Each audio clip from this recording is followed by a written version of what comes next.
नमस्कार साथियों, दिव्य ज्ञान के YouTube चैनल में आपका स्वागत है। मेरा नाम है गिरीश मिश्रा। दोस्तों, उत्तराखंड LT 2024 के टीचिंग एप्टीट्यूड के यूनिट नंबर 2 में आज का हमारा महत्वपूर्ण टॉपिक है अभिप्रेरणा एवं अधिगम, मोटिवेशन एंड लर्निंग। तो एक छोटी वीडियो है, महत्वपूर्ण वीडियो है और इस पर आपको महत्वपूर्ण कॉन्सेप्ट मिल जाएंगे जो आपके एग्जाम में आ सकते हैं। तो आइए शुरू करते हैं। तो देखिए, अभिप्रेरणा को साधारण शब्दों में प्रेरणा के नाम से भी जानते हैं। अभिप्रेरणा का सामान्य अर्थ है किसी कार्यों को करने के लिए प्रोत्साहित करना। साथ में अंग्रेजी में मोटिवेशन शब्द की उत्पत्ति लैटिन भाषा के मोटम शब्द से भी है, जिसका अर्थ होता है मूव। मोटर और मोशन अभिप्रेरणा का महत्व बाल मनोविज्ञान में बालक के व्यवहार के कारणों को समझने में किया जाता है। तो सिंपल सी बात है, जो मोटिवेशन है ये लैटिन भाषा के मोटम धातु से हुआ है, इसका जो उत्पत्ति है, और इसका अर्थ होता है मोटम आगे की ओर ले आना। बढ़ते हैं आगे। अभिप्रेरणा एक ऐसा आंतरिक बल उत्पन्न करता है जो व्यवहार को लक्ष्य निर्देशित बनाता है। व्यक्ति या बालक के व्यवहार में क्यों पक्ष का जवाब अभिप्रेरणा या प्रेरणा से मिलता है। तो सिंपल सी बात है, अभिप्रेरणा अपने आप में एक आंतरिक बल है जो व्यवहार है, बिहेवियर को लक्ष्य निर्देशित बनाता है, लक्ष्य की ओर ले जाता है। जिसे व्यक्ति या बालक के व्यवहार में क्यों जो एक शब्द है, क्यों पक्ष का जो है जवाब अभिप्रेरणा या प्रेरणा के द्वारा ही मिलता है।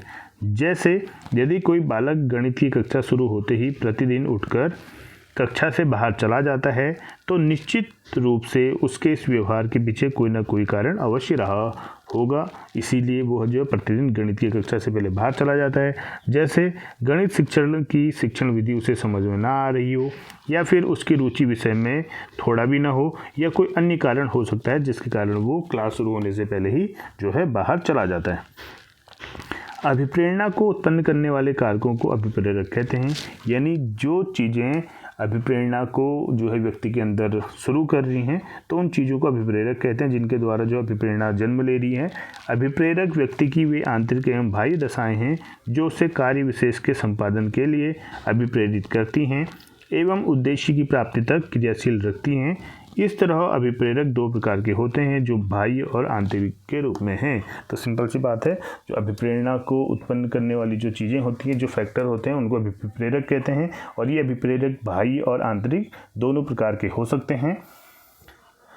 अब परिभाषा है यहाँ पर जेम्स ड्रेवर की। ये क्या कहते हैं? जेम्स ड्रेवर के अनुसार अभिप्रेरणा एक भावात्मक क्रियात्मक कारक है जो कि चेतन अथवा अचेतन लक्ष्य की ओर होने वाली व्यक्ति के व्यवहार की दिशा को निश्चित करने का कार्य करती है। तो ध्यान रखना, जेम्स ड्रेवर की यहाँ पर परिभाषा है। ये बात करते हैं चेतन और अचेतन लक्ष्य की। तो पूरी परिभाषा है कि अभिप्रेरणा एक भावात्मक क्रियात्मक कारक है जो कि चेतन अथवा अचेतन लक्ष्य की ओर होने वाली व्यक्ति के व्यवहार की दिशा को निश्चित करने का कार्य करती है। साथ में मैकडूगल की परिभाषा है, अभिप्रेरक प्राणी में निहित वे शारीरिक व मनोवैज्ञानिक दशाएं हैं जो उसे किसी विशेष ढंग से कार्य करने के लिए प्रेरित करती है। तो सिंपल से मैकडूगल क्या कहते हैं कि अभिप्रेरक है जिनके द्वारा मोटिवेशन या अभिप्रेरणा जागृत होती है, प्राणी में जो पहले से मौजूद वे शारीरिक और मनोवैज्ञानिक दशाएं हैं जो उसे किसी विशेष ढंग से कार्य करने के लिए प्रेरित करती है।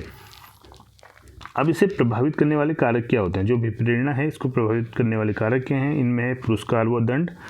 पुरस्कार और दंड के द्वारा अभिप्रेरणा प्रभावित होती है। सफलता व असफलता के द्वारा भी अभिप्रेरणा प्रभावित होती है।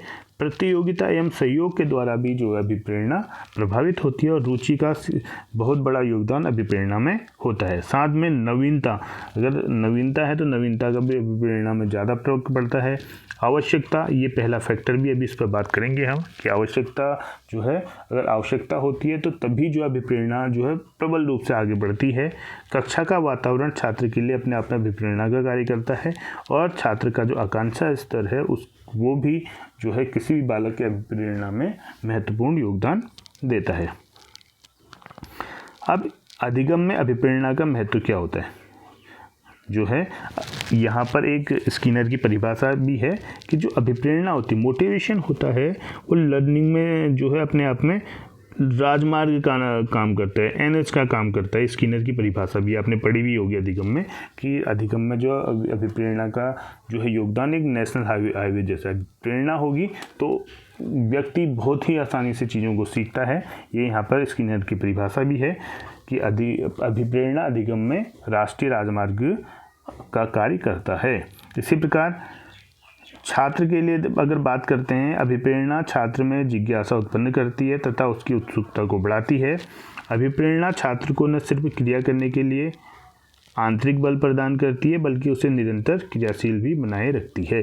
तो ये जो है गुड की परिभाषा भी है कि अभिप्रेरणा छात्र को न सिर्फ क्रिया करने के लिए आंतरिक बल प्रदान करती है बल्कि उसे निरंतर और क्रियाशील बनाए भी रखती है। साथ में अभिप्रेरणा छात्र की सीखने की अरुचि को रुचि में परिवर्तित कर सकती है। अगर किसी विषय में जो छात्र को अरुचि है तो अभिप्रेरणा के द्वारा उसकी अरुचि को रुचि में परिवर्तित किया जा सकता है। अभिप्रेरणा छात्रों में नैतिक, चारित्रिक, सांस्कृतिक मूल्यों को बढ़ावा देती है तथा राष्ट्र व समाज सेवा की भावना को विकसित करती है। साथ में अभिप्रेरणा छात्र को लक्ष्य या उद्देश्यों को प्राप्त कराने में भी सहायक होती है। इसी प्रकार छात्र में अभिप्रेरणा को बढ़ाने के लिए किन बातों का ध्यान रखना चाहिए, इस पर बात करते हैं। पढ़ाए जाने वाले विषय उपयोगी होने चाहिए। कक्षा का वातावरण सही होना चाहिए, यानी कि उसमें हवा अच्छी आनी चाहिए, रोशनी अच्छी आनी चाहिए और वातावरण शांत होना चाहिए। विद्यार्थियों की आवश्यकता व योग्यताओं का ध्यान रखना चाहिए। उपयुक्त शिक्षण विधियों के द्वारा शिक्षण कराया जाना चाहिए। उपयुक्त शिक्षण जो है विधियाँ जो है इस पर बात होगी है। छात्र को दिया जाने वाला पुनर्बलन जैसे पुरस्कार, दंड, प्रशंसा, निंदा आदि का जो है अच्छे से जो है यहाँ पर प्रयोग करना चाहिए, क्योंकि एक अच्छा पुनर्बलन भी जिसमें उस पुनर्बलन में पुरस्कार भी आ सकता है, दंड भी आ सकता है, प्रशंसा भी आ सकती है, निंदा भी आ सकती है, उसको उचित ढंग से दिया जाए और उचित अवसर पर दिया जाए तो वो पुनर्बलन अभिप्रेरणा का कार्य करता है। छात्र के सफलता या उपलब्धि के परिणाम का उसे जल्द ज्ञान कराया जाना चाहिए। छात्रों के बीच में प्रतियोगिता, वाद विवाद, क्विज आदि बीच बीच में कराए जाने चाहिए। अब शिक्षक के लिए अभिप्रेरणा का महत्व क्या है? यदि कोई शिक्षक चाहे तो कठिन से कठिन विषय को छात्रों को सरलतापूर्वक अधिगम करा सकता है। ऐसा वह तब कर पाएगा जब वह खुद अधिगम कराने के लिए प्रेरित हो। यानी कोई भी कितना भी जटिल सब्जेक्ट क्यों ना हो, अगर कोई शिक्षक अभिप्रेरित है, उसमें अभिप्रेरणा का भाव है, तो वो अपनी उपयुक्त शिक्षण विधियों के द्वारा, पुनर्बलन के द्वारा और शिक्षण युक्तियों के द्वारा इस तरीके से वो सब्जेक्ट को पढ़ाएगा कि उस अरुचिपूर्ण सब्जेक्ट या कठिन विषय को आसानी से सरल बनाया जा सकता है। लेकिन उसके लिए शिक्षक का अभिप्रेरित होना काफ़ी आवश्यक है। शिक्षक को एक अच्छा प्रेरक होना चाहिए, तभी वो अपने छात्रों में जिज्ञासा उत्पन्न कर उन्हें क्रियाशील बना सकता है। तो शिक्षक अपने आप में एक अच्छा मोटिवेटेड होना चाहिए, तभी वो जो है, क्योंकि क्लास में हर टाइप के बच्चे होते हैं और उनको मोटिवेट टाइम पे मोटिवेट करना ज़रूरी होता है। अगर शिक्षक जो है अच्छा मोटिवेटेड नहीं होगा तो जो शिक्षण है अपने आप में अरुचिपूर्ण हो जाएगी और बोझिल हो जाएगी।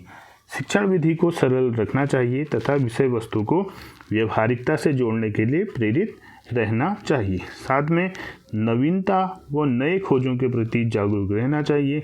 ऐसा तभी कर पाएंगे जब उसके अंदर एक अच्छे शिक्षक के रूप में खुद को साबित करने की प्रेरणा होगी।